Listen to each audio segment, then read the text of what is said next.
चंपाई सम्मान की तलाश में बीजेपी में शामिल हुए थे, उस दल को छोड़ दिया था जिसने उन्हें सीएम बनाया था। और जब चंपाई जेएमएम छोड़ रहे थे उस समय भी वो मंत्री थे, यानी हेमंत सोरेन ने उन्हें पूरा सम्मान दिया था।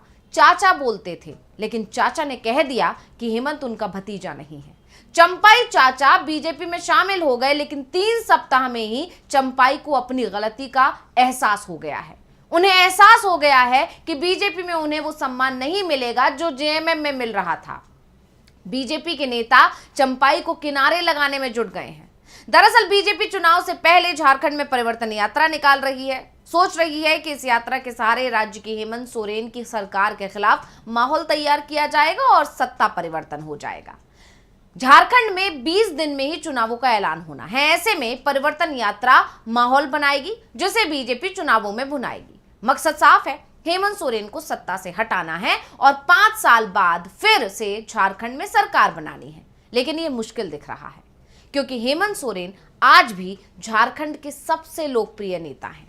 केंद्र की जांच एजेंसियों ने उन्हें घेरने की कोशिश की, सीबीआई ने उन्हें गिरफ्तार किया, जेल में डाल दिया और इसी के चलते हेमंत को इस्तीफा देना पड़ा था। और अब जनता बीजेपी से सवाल कर रही है कि हमारे नेता को जेल में क्यों डाला था।